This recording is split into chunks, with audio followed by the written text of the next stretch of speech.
Good evening everyone. আমি সোমনাথ পান্ডে এবং future গাইডার চ্যানেলে আপনাদের সকলকে স্বাগত জানাই। আপনারা থাম্বনেলে ঠিকই দেখেছেন যে ওয়েস্ট বেঙ্গলে টপ 5 প্রাইভেট মেডিকেল কলেজের সম্বন্ধে আজকে আমরা একটা বিস্তারিত ভিডিও দেওয়ার চেষ্টা করব।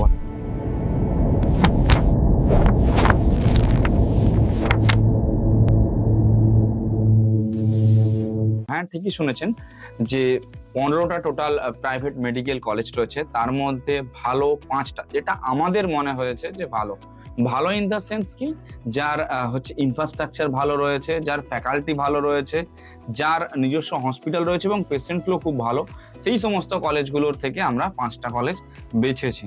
সবার দেখুন শেষ থেকে যদি বলি, অর্থাৎ নিচে থেকে যদি বলি, দেখুন সবার নিচে যে কলেজটা রয়েছে সেটা হচ্ছে গৌরীদেবী, অর্থাৎ 5 নম্বর যে কলেজটা রয়েছে সেটা হচ্ছে গৌরীদেবী মেডিকেল কলেজ। এর হসপিটালটা এস্টাবলিশ হয়েছে 2016 সালে। হ্যাঁ, এর হসপিটালটা কিন্তু 2016 সালে এস্টাবলিশ হয়েছে। যদি কলেজের সিট সংখ্যা বলি, দেখুন কলেজের সিট সংখ্যা রয়েছে প্রায় 200টা। হ্যাঁ, 200টার কাছাকাছি কলেজের সিট রয়েছে, ম্যানেজমেন্ট কোটা, এনআরআই কোটা, স্টেট কোটা সব মিলিয়ে। যদি স্টেট কোটার ফিস বলি, স্টেট কোটার ফিস রয়েছে টোটাল 28,35,000 টাকা, অর্থাৎ যদি সেমিস্টার ওয়াইজ ক্যালকুলেট করা যায় তাহলে 3,15,000 টাকা পার সেমিস্টার ফিস রয়েছে। আর যদি ম্যানেজমেন্ট কোটার ক্ষেত্রে বলি, দেখুন ম্যানেজমেন্ট কোটার ক্ষেত্রে 10,94,000 টাকা করে রয়েছে আপনার সেমিস্টার ওয়াইজ ফিস, এবং টোটাল ফিস যদি বলি 98,46,000 টাকা করে কলেজের ফিস রয়েছে।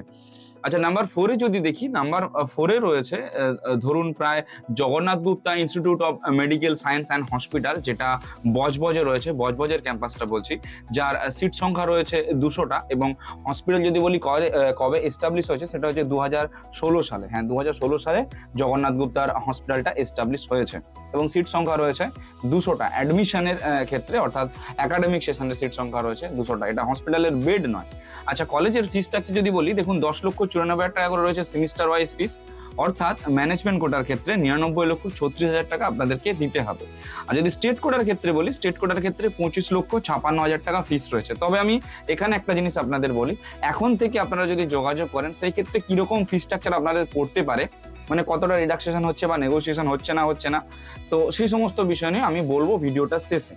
এটা হচ্ছে 4th নাম্বারে রইলো। নাম্বার 3rd পজিশনে যে কলেজটা আছে সেটা হচ্ছে Haldia I care institute of medical science, যেটা মেদিনীপুরে অবস্থিত। এর হসপিটালটা এস্টাবলিশ হয়েছে 2011 সালে, এবং সিট সংখ্যা যদি বলি 150টা সিট রয়েছে, 150। আর স্টেট কোটার ক্ষেত্রে ফিস আছে 2.5 লক্ষ টাকা করে পার সেমিস্টার, অর্থাৎ 4.5 বছরে আপনাদের পেমেন্ট করতে হবে 22,50,000 টাকা। যদি ম্যানেজমেন্ট কোটার ক্ষেত্রে বলি, দেখুন 9.5 লাখ টাকা করে রয়েছে পার সেমিস্টার, অর্থাৎ 9,50,000 টাকা করে, এবং টোটাল আপনাদেরকে ফিস পেমেন্ট করতে হবে 85,50,000 টোটাল। ম্যানেজমেন্ট কোটার ক্ষেত্রে সিট পেমেন্ট করতে হবে, ফিস পেমেন্ট করতে হবে। এবার নাম্বার 2-তে যেটা রয়েছে সেটা হচ্ছে IQ city medical college. IQ city medical college এটা দুর্গাপুরে অবস্থিত, আমাদের পশ্চিমবঙ্গের মধ্যে সব থেকে বড় ক্যাম্পাস রয়েছে আইকিউ সিটি মেডিকেল কলেজে। এবং কলেজের এস্টাবলিশ যদি বলি, অর্থাৎ হসপিটালটা এস্টাবলিশ হয়েছে 2013 সালে। হ্যাঁ, আইকিউ সিটি মেডিকেল কলেজের হসপিটালটা 2013 সালে এস্টাবলিশড হয়েছে। এবং কলেজের সিট সংখ্যা যদি বলি, দেখুন 250 কলেজের সিট রয়েছে, 250টা সিট রয়েছে। স্টেট কোটা যদি ফিস বলি 2,74,000 টাকা করে পার সেমিস্টার ফিস রয়েছে। তো 9টা সেমিস্টারে 24,66,000 টাকা আপনাদেরকে টোটাল পে করতে হবে। আর ম্যানেজমেন্ট কোটার ক্ষেত্রে 10,94,000 টাকা করে রয়েছে পার সেমিস্টার, যেখানে আপনাদেরকে 98,46,000 টাকা পেমেন্ট করতে হবে ম্যানেজমেন্ট কোটার ক্ষেত্রে। নাম্বার 1-এ যে কলেজটা রয়েছে নান আদার দেন কেপিসি। তো কেপিসি মেডিকেল কলেজ, যেটা কলকাতার যাদবপুরের মধ্যে অবস্থিত, যেটাকে আমরা প্রায় গভর্নমেন্টের সমতুল্য কলেজও বলি। ম্যানেজমেন্ট কোটার ক্ষেত্রে এই কলেজে ফিস রয়েছে 72 লক্ষ টাকা, এবং স্টেট কোটার ক্ষেত্রে এই কলেজে ফিস রয়েছে 18 লক্ষ টাকা। আর ম্যানেজমেন্ট কোটার ক্ষেত্রে যে 72 লক্ষ টাকা রয়েছে সেটার একটা রুল রয়েছে, 36 লক্ষ টাকা প্রথমে পেমেন্ট করতে হবে, বাদ বাকি 36 লক্ষ টাকা তোমরা ইনস্টলমেন্টে কিন্তু পেমেন্ট করবে।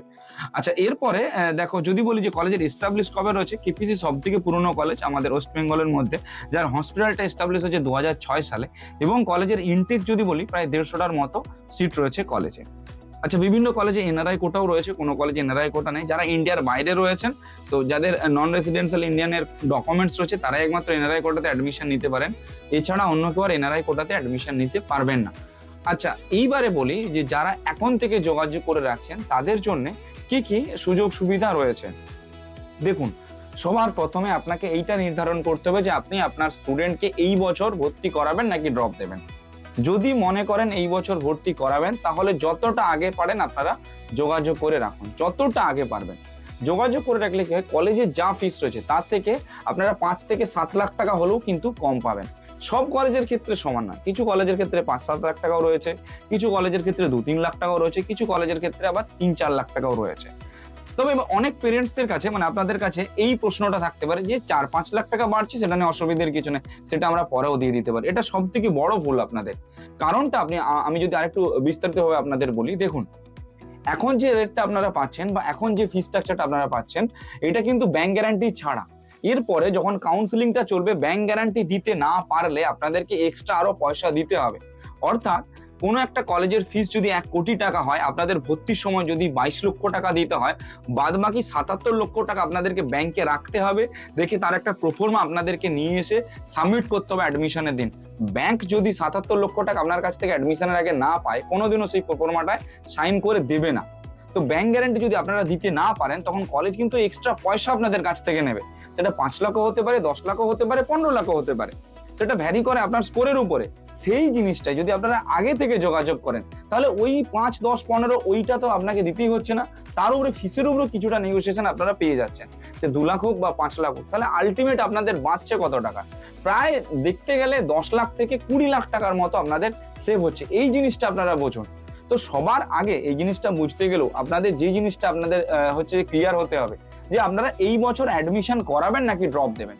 যদি এই বছর ড্রপ দেওয়ার আপনাদের চিন্তা ভাবনা থাকে যে হ্যাঁ এই অ্যাটেম্পটা দিক, এর পরের অ্যাটেম্পটায় না হয় আমি ফাইনাল প্রিপারেশন নেব, তাহলে আলাদা বিষয়। আর যদি মনে করেন যে না এই অ্যাটেম্পটাই ফাইনাল অ্যাটেম্পট, এইখানে অ্যাডমিশন করাবো, তাহলে অবশ্যই একটা সিট আপনারা এনরোল করে রাখুন বা লক করে রাখুন। এতে সুবিধাটা হচ্ছে আপনাদেরই হবে।